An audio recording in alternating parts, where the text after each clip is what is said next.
Hello, everyone, and welcome to another episode of Selling Greenville, your favorite real estate podcast here in Greenville, South Carolina. I'm your host, as always, Stan McCune, realtor right here in the greater Greenville area of South Carolina. You can find all of my contact information in the show notes if you need to reach out to me for any of your real estate needs. Just a reminder, as always, please like, rate, review, subscribe, any of those good things you can do to support this show. All I ask of you guys to support the show is if you like it, subscribe, like whatever your podcast app or whatever it is that you're watching this on allows you to do, please do that. And just use me as your realtor. That's all I ask. I'm not doing advertisements on the show. I'm not doing anything like that. Those are the only things I'm asking of you guys. And I appreciate all of my listeners. So thank you guys for tuning in. Today we have a special guest on the show, Andrew Dixon, the owner of Dixon Pest. He's recording this from inside of his car. He's sick, so he's being a trooper for me here, doing this recording, and so I really appreciate it. I've known Andrew for a long time. I've used him for pest control pretty much since he started his business, as far as I can remember. And he's been a great friend, and a great person to work with over the years. So Andrew, thank you for coming on the show. Welcome to the show. Thanks, man. Long-time listener, first-time caller. Yeah, that's right. Andrew texts me very frequently about the show. So I always like when I'm able to have people on the show that are actual listeners that Sometimes I delete those texts too before I send them. Oh boy. I try not to be too controversial. Yeah. Andrew says he tries not to get too controversial, but I beg to differ on that point. Well, Andrew, again, thank you for coming on. For those of you that are listening or watching, I will let you know that we started the show and then Andrew's phone overheated, and so we thankfully we didn't get too far in. We're having a redo here. This is what happens when you try to do Zoom from inside of a hot vehicle. That's right. But we're just gonna go right back to what we had started before, and I thought it was a very interesting story. I had asked Andrew, and I'm going to ask you again, what's the story behind you getting into pest control? Why did you decide to do that? How did you end up in pest control? Well, it goes back to 08 to 10. We had a recession, which you know, and I got let go from my position as a manager at a hardware store. And the gentleman that I worked for, he was kind of an entrepreneur. He had bought and sold a couple businesses, and he let me borrow his pressure washer, and I did a couple side hustles where I go pressure wash people's houses while working for him full time. And as the recession built up, another friend of mine who's a vet, he had opportunity to service what they call the inventory, all the houses that were foreclosed that couldn't get released into the market. There were tons. I mean, I'm sure nationwide it was probably more than I even realized. But in the upstate, they had us hustling to clean them up, to make them safe, and then we had to maintain them as they released them into the market, so they wouldn't, I guess, flood the market with too many homes. So during that time, it was gangbusters, man. I would leave the house in first thing in the morning while it was dark, and I'd get home when it was dark. We had just tons of work. They had tight time frames. You had to have so much work done in a certain amount of time. It was kind of my first introduction into being an entrepreneur, if you will, or working for myself, quote unquote. There was a lot of lawn care involved in that type of work, so that was kind of my first take on that. But as I was getting into that, I worked pest control for another company for about a year, for a friend of a friend who really was just another great boss, just another good man, Christian man who cared and showed me that a boss man can be caring. So we parted ways for one reason or another. That was my first taste of pest control. Kind of put that on the back burner, right? So as the inventory started whittling down, HUD basically started making their restraints higher and higher and higher, to the point where it was just stressing me and my family out. And based on my wife's counsel, we just let it go completely. It wasn't really a contract, so to speak. but it was one of those situations where it's like, okay, I'm not going to drive from Gray Court to Pelzer, all the way up to Pickens, for $20 or whatever.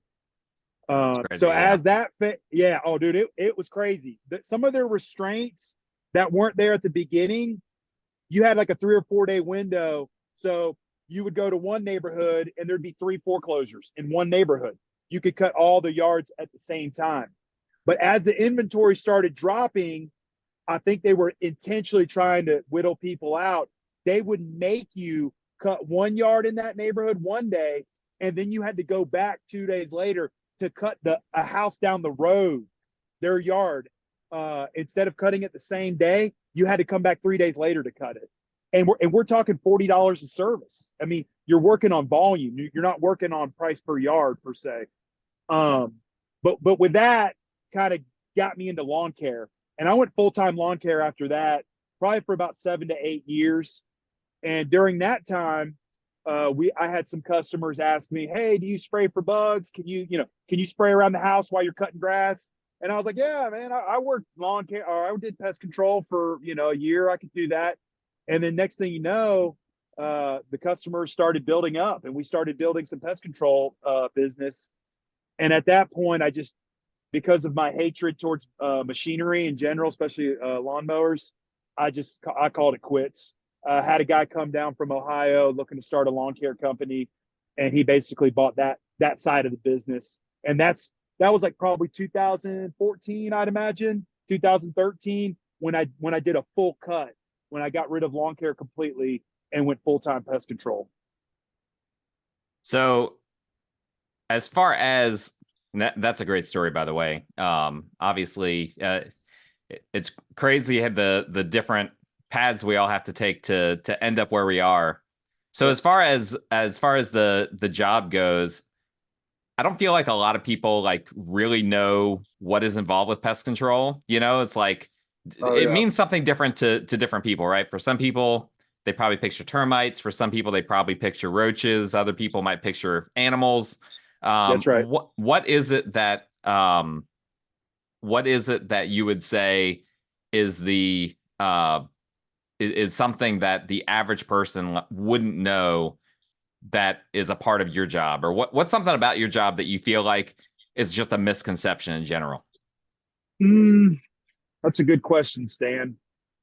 There's probably a couple different things that I can think of. Probably one of the most prominent things is staying on schedule and working with people. People are our primary. It's really the primary target when it comes to pest control. DIY is a real factor in today's world. You've got YouTube videos. You can buy products online. There's a lot of different ways people can do things for themselves that they maybe wouldn't have been able to do back in the day. So when it comes to that, it's really just the service side.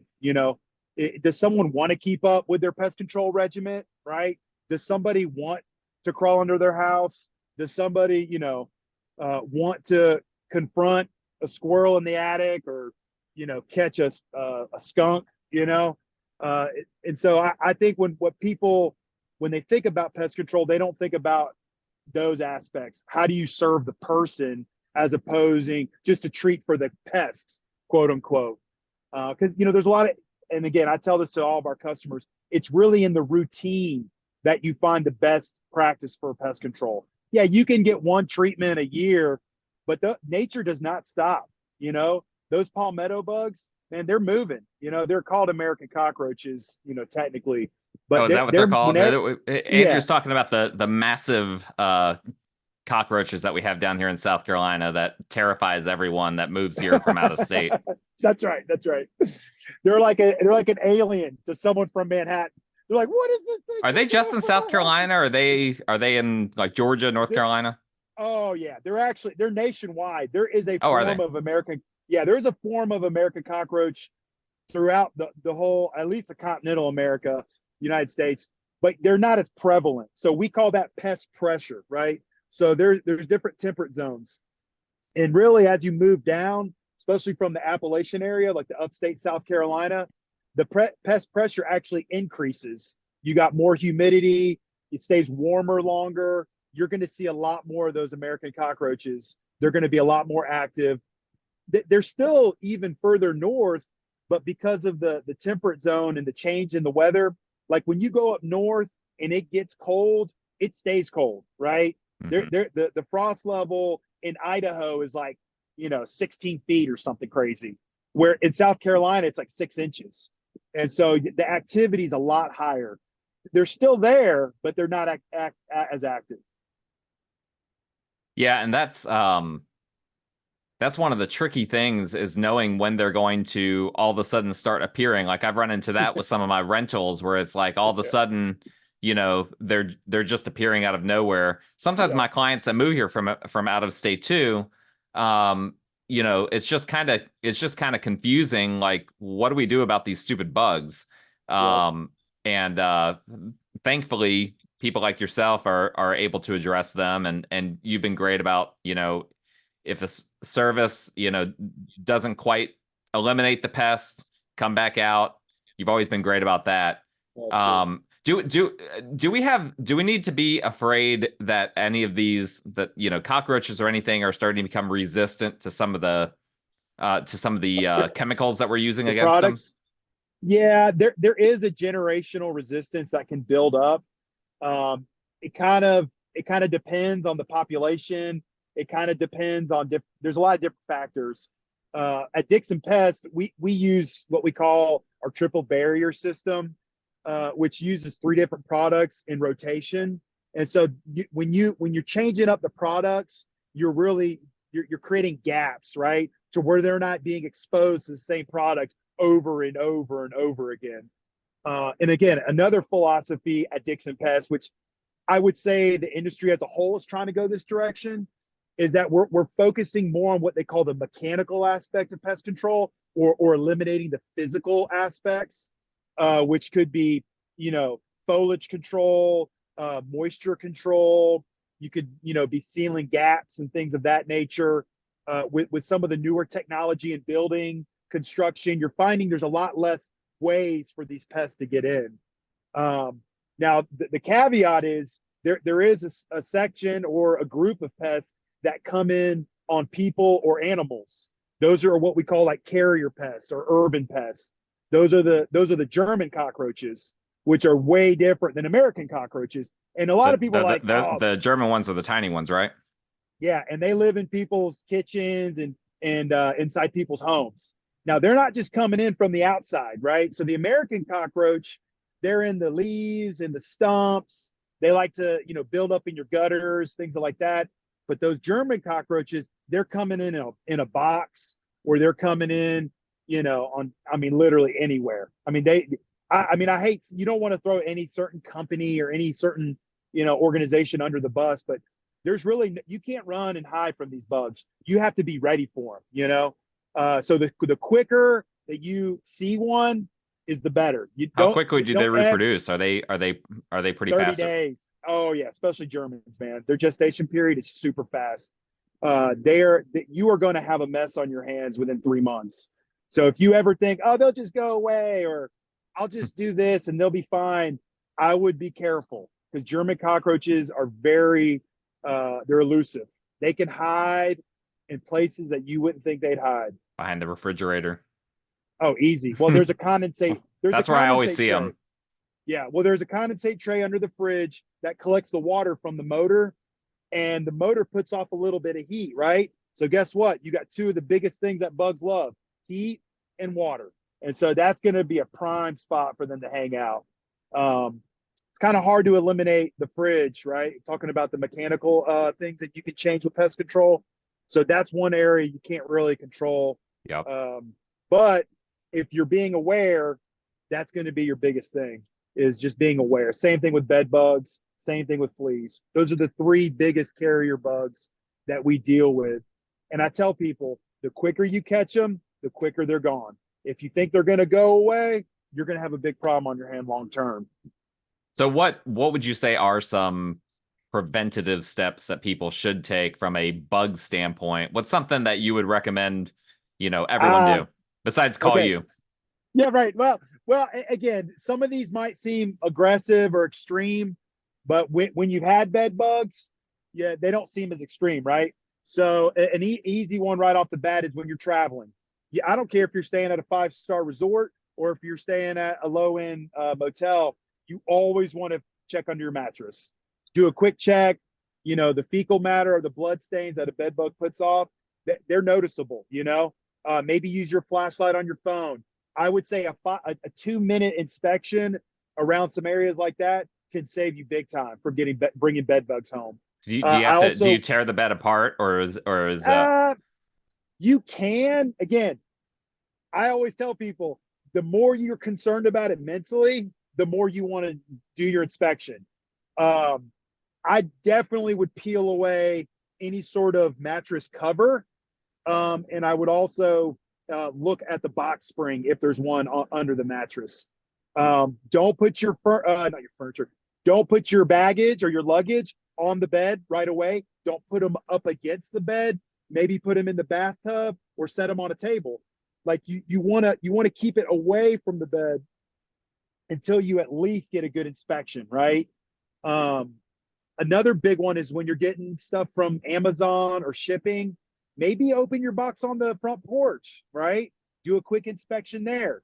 Don't necessarily bring it into your home and just open it up carte blanche like nothing's going to happen. Some people might think that's extreme, but again, until you've had German cockroaches crawl out of a box, you know, you might think twice. My mom had them, and this is disgusting.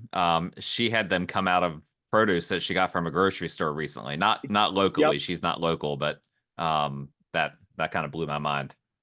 Oh yeah. And again, I mean, when grocery store, when they're getting food from potentially across the world, right? Mexico's a big producer and a lot of our favorites, right?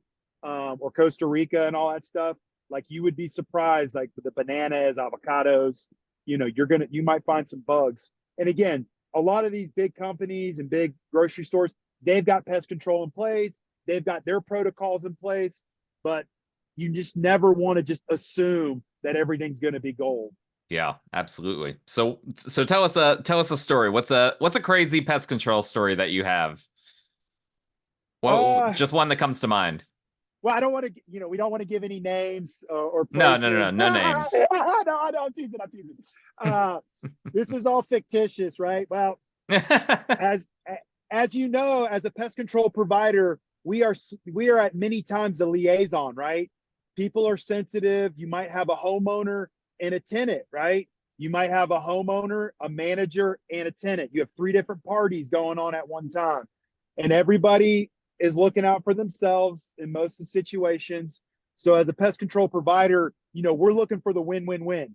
We want the homeowner to win, we want the tenant to win, and we want the manager to win. But there are some situations where not everyone can win. Probably one of the most bizarre situations that I've been in was a tenant situation where there was a bed bug situation. And most leases, I don't know if you've got these in your leases, but you know, if you bring the bed bugs in, the homeowner's not going to pay to get rid of them, right? It's kind of on the tenant. Well, a tenant had claimed that there were bat bugs in the house, right? And so a bat bug in a bed. What are bat bugs? So actually, again, there are some theories that bed bugs actually came from the bat bug. So Okay. bed bugs have been around for centuries. There are recordings of bed bugs in the Roman Empire. The reason bed bugs have kind of resurfaced in America in the last 20 or 30 years is mainly due to international travel. But if you go back to the 40s and 50s, America basically eliminated bed bugs. So like people like us, you know, 80s, 90s, bed bugs were not even a thing. We almost completely eradicated bed bugs in America, primarily due to the products that was used after World War II.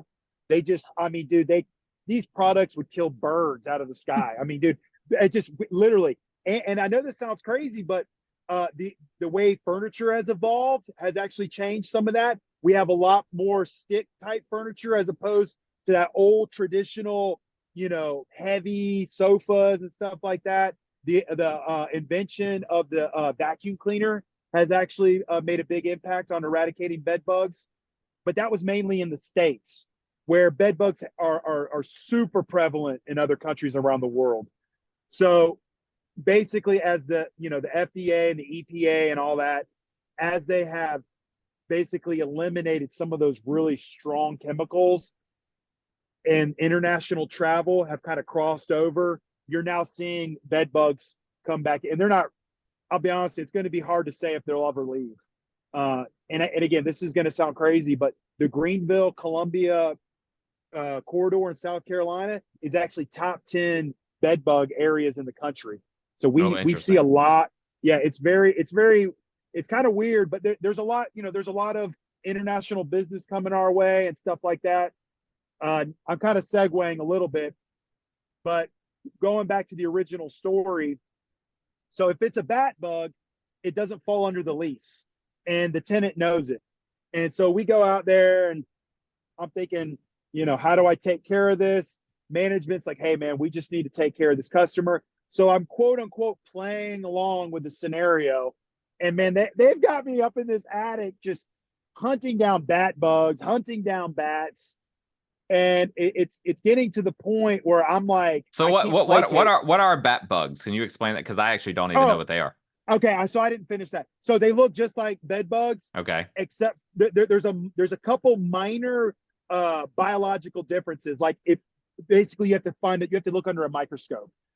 One of them is the hairs. They have little microscopic hairs that come off their bodies, where a traditional bed bug doesn't have the same type of hairs that a bat bug does. But by the naked eye, they can look almost exactly, right? But you mentioned going into an attic. Do they live in attics? Do they live in beds like bed bugs do? What? Okay, that's a good question. So the reason I'm in the attic is because bats can potentially be in the attic space. Typically, when you find a bat bug infestation, it's because you have a massive bat roost, and the bat bugs, their population is getting so large that the bugs are actually starting to spread through the attic space or through the ceiling. And so what the tenant was claiming is that the bat bugs were starting to infest her bedroom. And again, it's bizarre because I could have just dropped the hammer and said, these are not bad bugs, right? These are bed bugs, and that's just where we need to stand. But in an attempt to take care of the management and the homeowner and still give the tenant the benefit of the doubt, dude, I'm digging through insulation. I've been out there 3 or 4 times trying to treat for bat bugs, and I can't find bat bugs. And it comes to a point where I can't actually get out. I can't go into the tenant is so concerned about their deposit, they're refusing basically any sort of information that I'm giving them, right? They brought in a third party. They said that it was a bat bug. I know it's not a bat bug. So again, this is not as pest control related.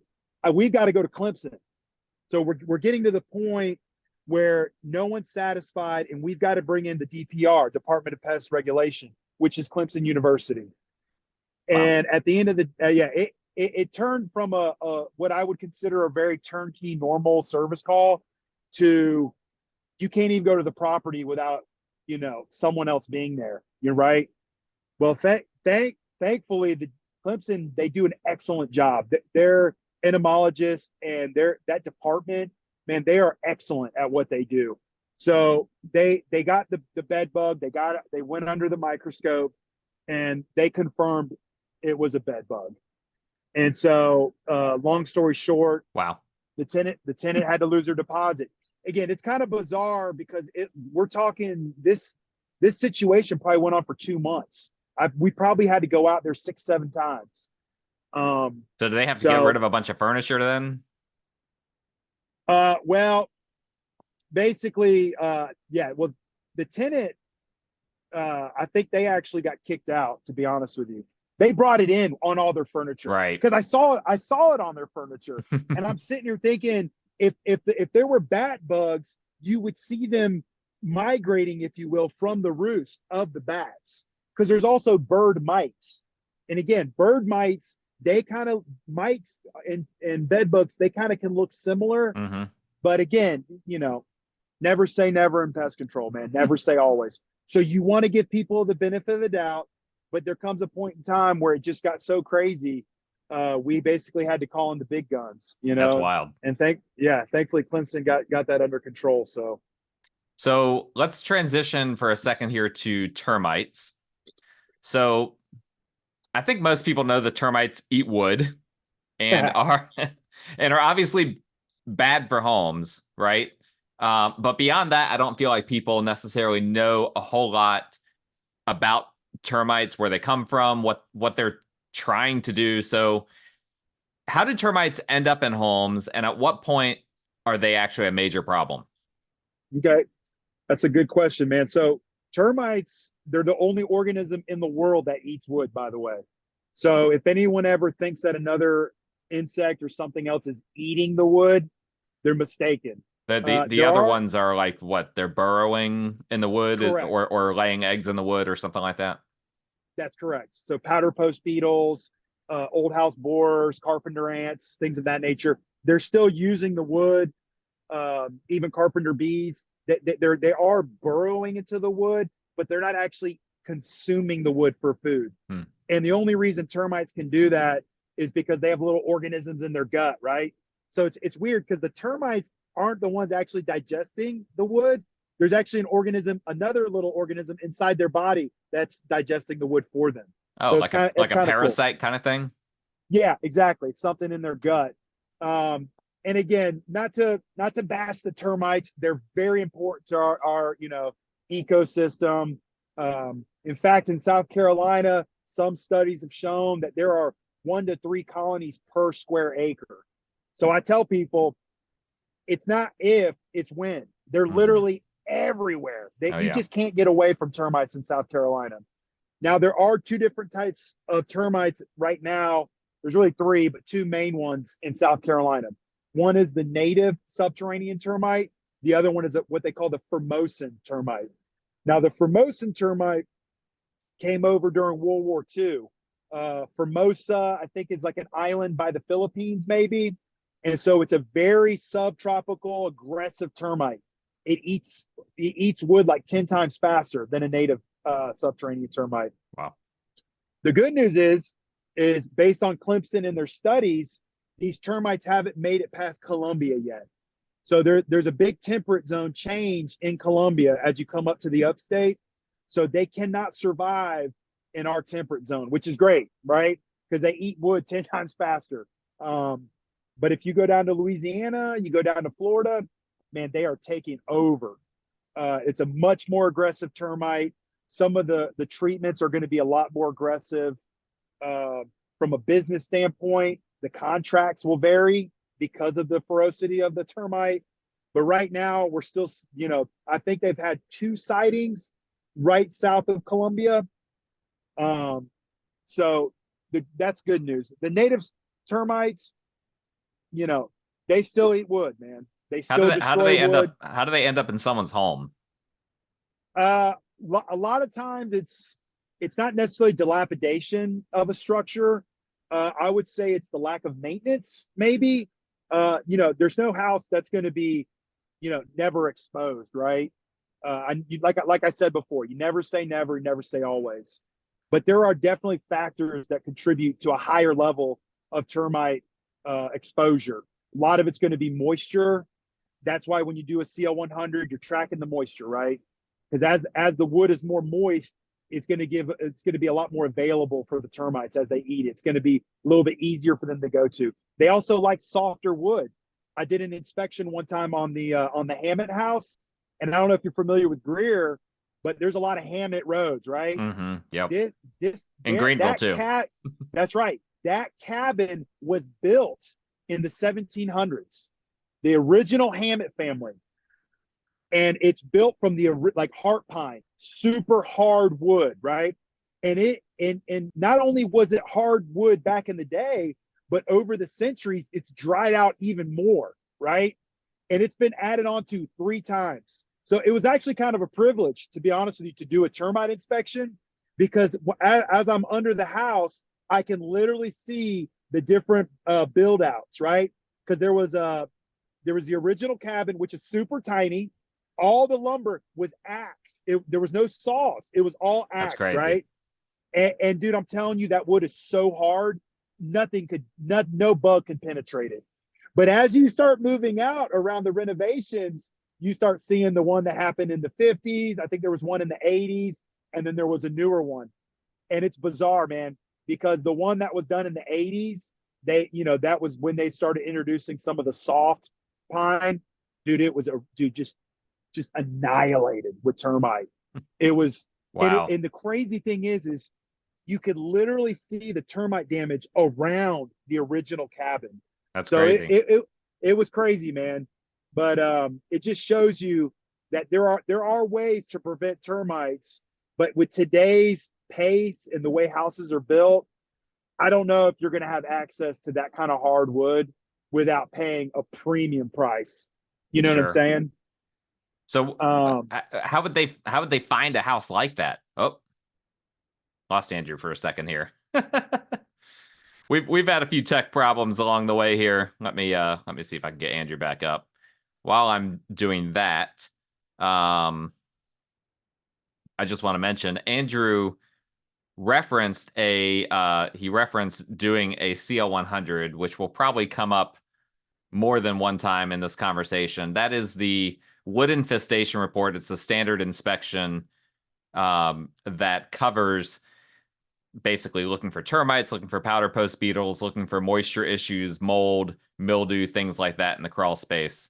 Andrew, I was just explaining while you were getting back on what a CL100 was, since you referenced that earlier. But you can jump right back into what you were saying.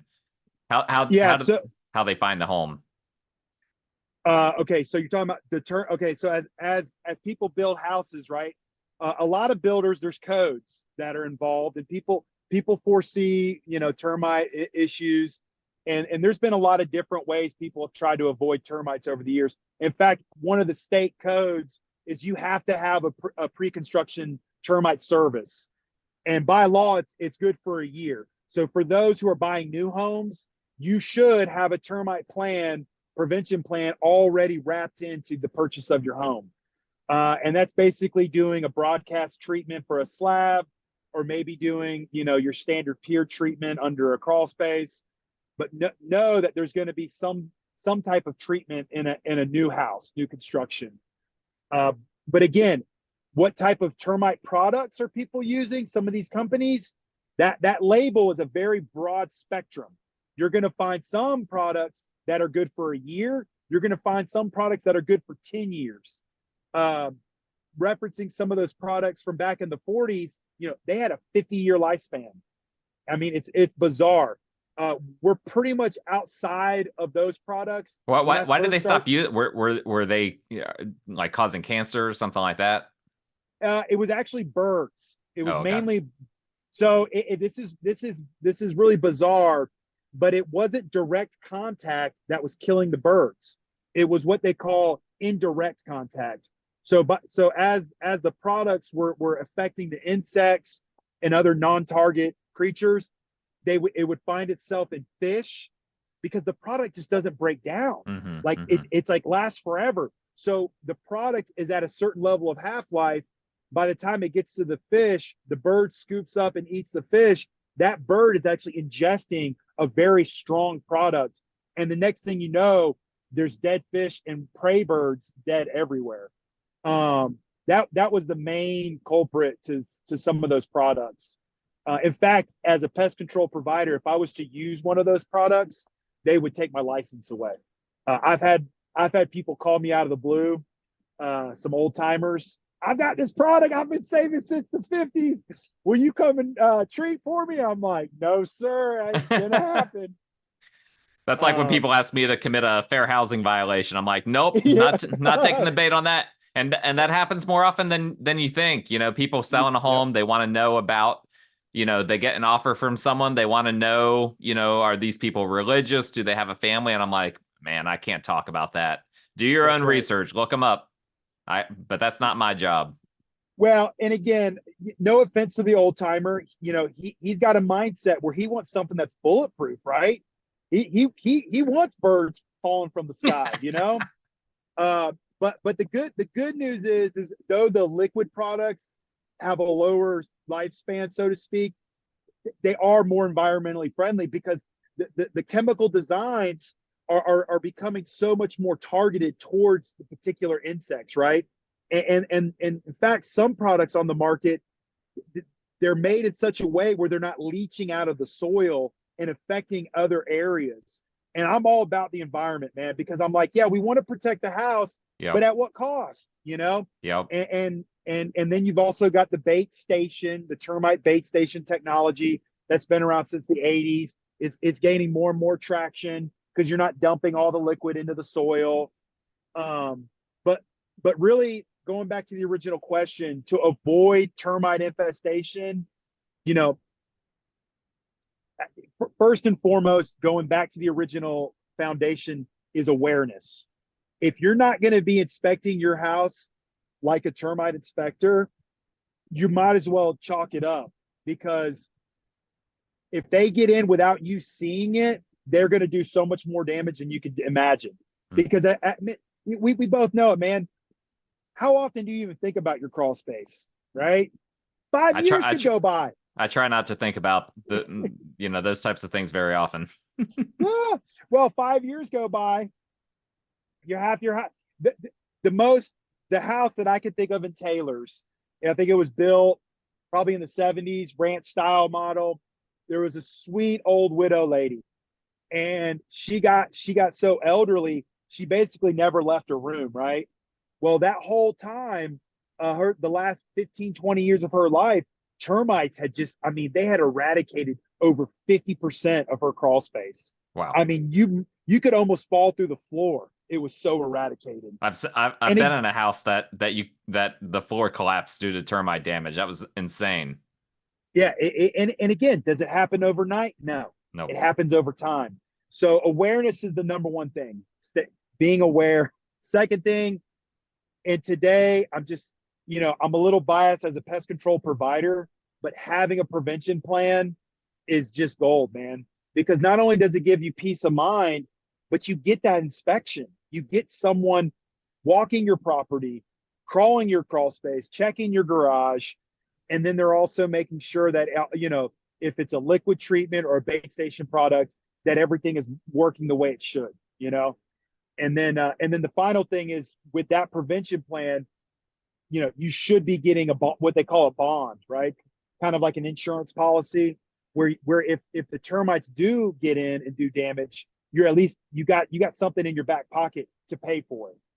Basically, so the people understand, and to make sure I understand it, the bond is essentially the insurance plan from the pest control provider, that they're basically saying, if you have termite damage after we've treated it, we will pay to repair the damages. Is that accurate? Correct. That's right. Up to a certain amount. That's right. And so basically, it's illegal to put a bond or insure, so to speak, a house against termites. A treatment has to go along with it, which is why it's called a bond, right? So okay, that makes sense. So if someone tries to quote unquote bond your house without a treatment, they're basically breaking the law. Interesting. Thankfully, I've not run into that yet. Well, it's I'm sure there's some out there doing that. Oh yeah. Well, the good news is the state requires a level of insurance for all pest control companies. I can't do a termite service at your house without being properly insured by the state. And so that's across the board. They require that every year. I've got to make sure that our certification and our licenses all are in line with everything that the state requires. So there is some accountability there. So real quick, let's pivot to animals. What's like the primary animal pest that you run into down here? Probably mice. Mice and humans have been together for eons, right? Depending on your beliefs, it's definitely thousands of years. In fact, a lot of studies will say wherever there's a human, within 10 feet, there's going to be a rodent of some sort. We have a symbiotic relationship. That's not something I really want to think about, but okay. Yeah. Well, man, I've had my share of rodent problems in my homes, as you well know.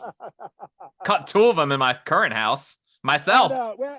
Well, it's crazy, man, because I never will tell someone we can create a house that a mouse can't get into. It's impossible. Yeah. What we can do is create an environment that is less conducive to rodent activity. And a lot of that is within your control, but some of it is not in your control, right? So, for instance, someone might have a house with a creek in the backyard, right? And that creek is it's an environment and a habitat that is super conducive to rodent activity. We have a customer that lives next to a peach orchard, right? Rodents are going to be attracted to that falling fruit.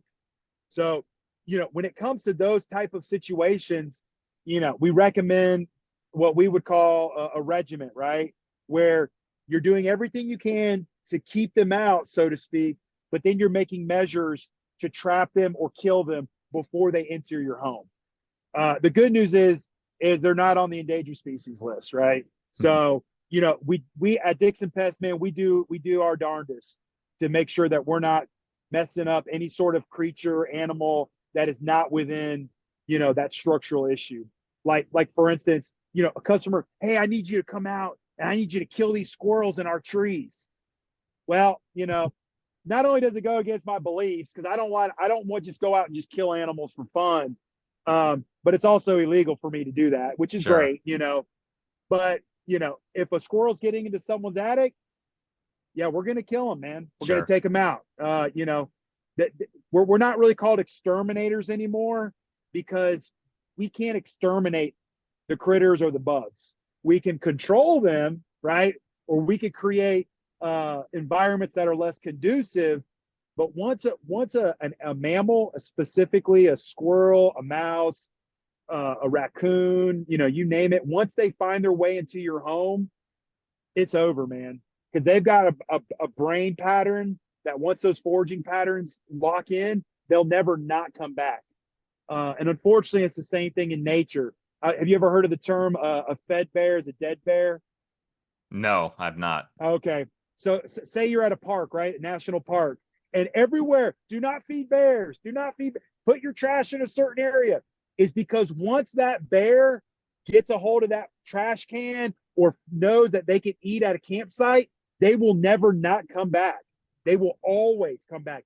And unfortunately, the rangers, they have to eliminate them. Yeah. They have to kill them. It's the same thing with alligators. Don't feed the gators because they will come back every time. This is a really random question. How effective are cats against rodents? Like, have you ever had to eliminate a mouse or a rat from a house that had a cat? Oh, absolutely. Okay. No doubt about it. It is a good question though, because I actually ask customers all the time this question, and I get a lot of different feedback, right? So some folks will be like, hey, I need you to come take care of my mouse problem. Oh, great. And you get there and you're going through your questions. You're trying to get feedback, trying to come up with a plan of action. Man, I've got these great cats, man. They just do such a good job. And you sit there and you kind of scratch your head, like, well, why are we here? But unfortunately, mice particularly, they are opportunistic feeders. They are attracted to other animals. If they smell the oils from cats, dogs, humans, etc., that's actually drawing them in. Interesting. And the reason why is because part of their nature is they know that if another mammal is thriving in that environment, that means that environment has everything they need: food, water, and shelter. So in a lot of situations, a cat or a dog will actually attract mice. Now there are cats and dogs that are good at taking out rodents. I've had some customers, they'll be like, oh, you just can't feed them. You got to starve them. They're going to come in. That's when they get hungry. Okay, that's an interesting strategy. That doesn't sound like something that animal rights people would be happy about. I know. Well, and on the other hand, I've had some customers like, oh, we feed our cat really good, and they always have a dead mouse on the front porch for us. So they've got a little business relationship going on. That's right. So I will say, there is probably a place for cats to be what they call mousers. But I would say in general, as a normal residential homeowner, I wouldn't count on it. I mean, most cats are getting, they're kind of lazy in my opinion. But they're still a great pet to have. So, not in my opinion, but I know there are some people that will agree with you on that. So we'll let that one slide. Yeah. Well, the scariest crawl space I've ever been in was a cat infested crawl space. Oh, dude, I'm telling you, I've had situations where I've had snakes and all that, but when you're in a crawl space and there's about 30 cats under there, oh my goodness, dude, it's like a horror movie because you hear them, they're everywhere, and they make all these noises. And that was one of the only times where I actually carried a weapon with me because I was so scared. And you know what the call was? I was there to hunt down a dead cat. Like I literally was trying to find a dead animal and I could not find that cat anywhere. And those cats had completely destroyed the HVAC system. So when people, when they feel like they can feed cats on the outside to keep other critters away, they're actually inviting. I've had a lot of like rat calls, not mice, but rat calls because people are feeding feral cats, and that food that they put out on the back porch is actually attracting rats and other animals like possums and stuff like that. Oh yeah. Interesting. Let's transition here, and we only have a few more minutes left. I know I got to let you go. I appreciate your time. Let's talk about moisture. Let's talk about moisture for a second, because obviously, when you're doing a CL100, you're checking moisture levels in the crawl space and all of that. One of the key ways that a house the structure can be compromised is by excessive moisture. But moisture is confusing to people. I run into this a lot, particularly people coming from out of state. So some people will come from areas that don't have crawl spaces, basically. States like, I run into this, people, Floridians oftentimes are used to slab homes or used to really tall homes or whatever the case may be. And the concept of a crawl space is confusing because it's like, okay, there is moisture in here, but too much of it is a problem. How much of it is a problem? There's like different levels, different degrees of problems when it comes to moisture and mold and mildew and all that. What can you say to kind of clear through all of that to someone that really just has no idea about crawl space moisture levels and what's safe and what's not? That's a good question. So there's a couple things I would start out with. One is you can't really escape the fact that moisture is in South Carolina. Yep. It's everywhere. We live, again, going back to the temperate zone factor, obviously moisture is a lot higher as you go down to Florida, down to Georgia and stuff like that. Sure. So first of all, you can't escape moisture 100%.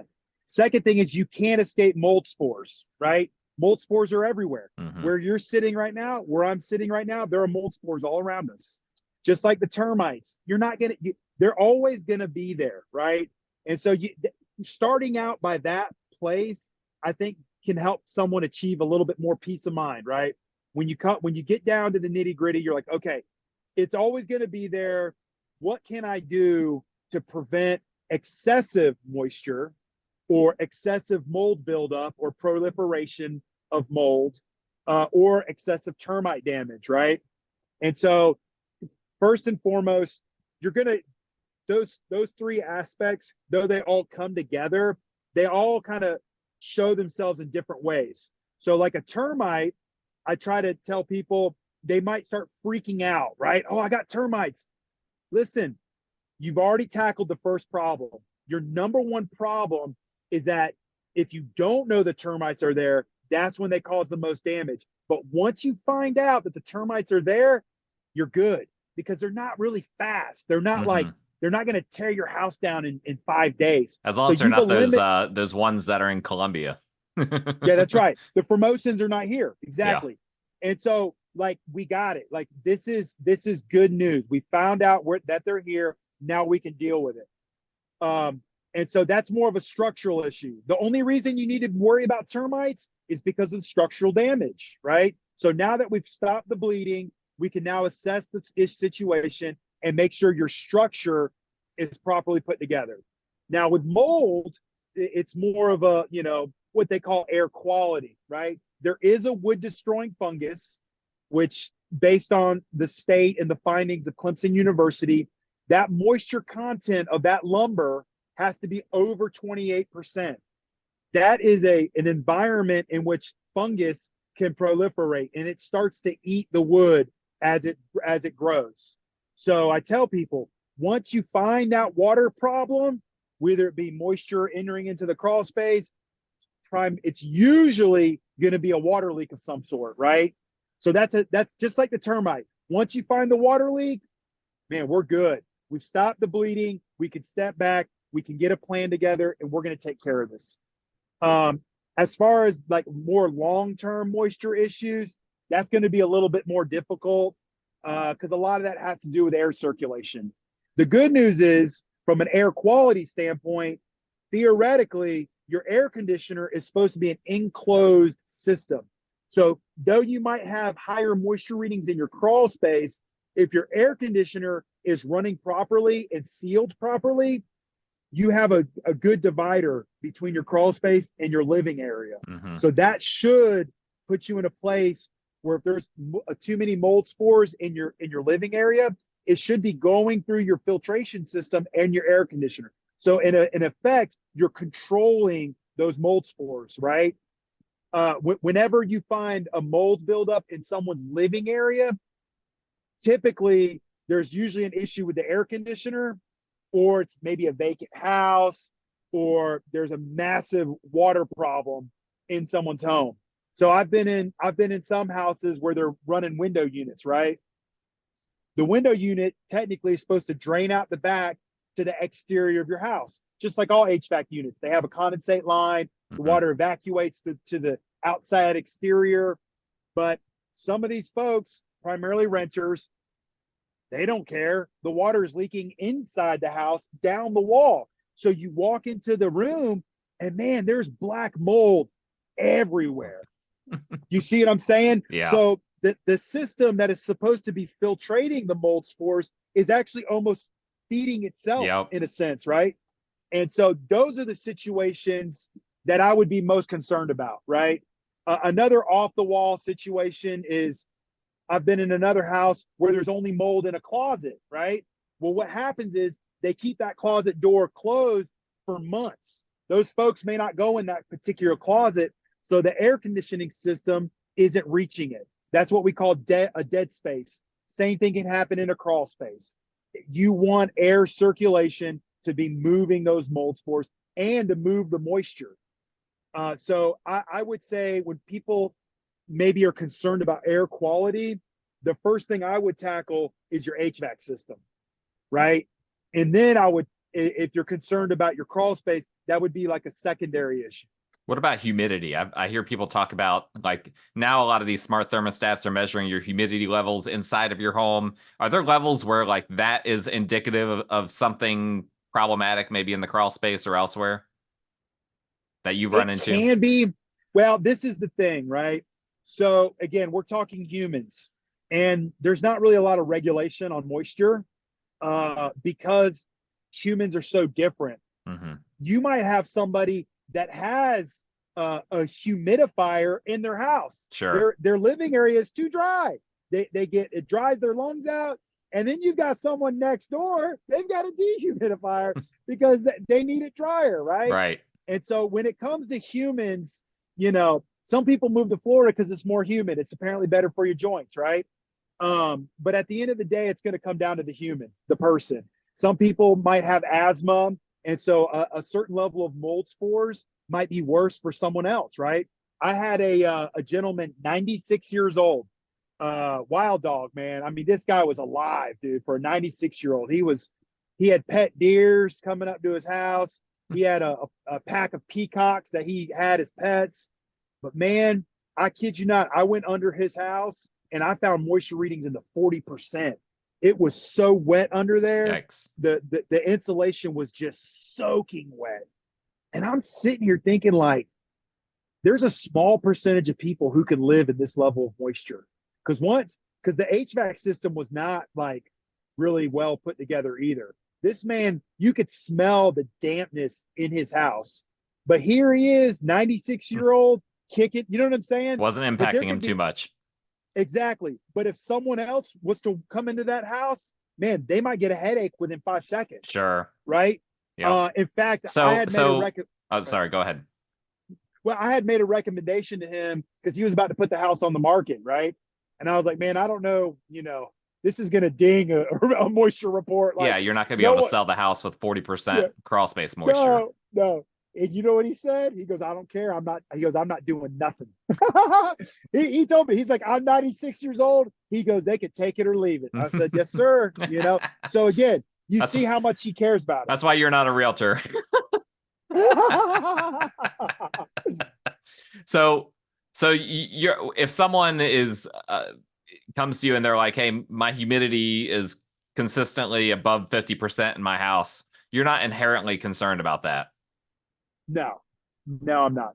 If it comes down to tacks and needles, the way that we can really get down to it is basically an air test or a culture test. And what that does, it gives you a spore count. And again, this is still not. Do you do those kind of tests? Well, we do, but we send it to a third-party laboratory, right? Okay. And again, even that is not super concrete, right? Because it still depends on the person. The reason we do these tests is because we can at least get a spore count. And then there's a general consensus on if a spore count gets so high, it would be considered problematic for the general public, right? And so at that point, all the parties involved can be like, okay, well, this might be an issue. We might need to address it. Because, some people, man, they don't want to deal with it. You know what I'm saying? Where some people are like, man, I've got to get this done. But as far as the humidity in the house, I'm not going to get all crazy unless I see it building up everywhere, or if we do like a spore count. That makes sense. So we're almost at an hour here. One question though that I wanna clear the air on for some people. One thing that drives me crazy is after a big rain, we've had flooding and whatnot. People go in there and want to do their CL100, right after that. How frequently do CL100s fail after we had a big storm in the area? Is that pretty common? Yeah, I would say it's probably more common than not. And again, there's a spectrum, just like with the air quality, there's a spectrum, what we call like people who sound the alarm. If I go into a crawl space and I see a little sitting water, I'm not going to freak out, right? Will it fail a CL100? Yes, it will. There is a location on the CL100 that appropriates sitting water because it can be an issue. Sure. Now, if you get a heavy rain and there's a way for that water to slowly work its way out, you're going to be probably fine, right? Am I going to say you're always going to be fine? No, because you never say never, right? So there are situations where if there's sitting water for a long period of time, over time, right, that moisture in the lumber is going to suck it up because it's porous. And that's why the moisture readings on the lumber are so important. Because people are like, oh, those moisture readings are going to be really high in the wood because we just had a big rain last night. Well, that might not be true, right? You can have sitting water. I've had this many times. Sitting water in the crawl space, 15 to 16% in the lumber, right?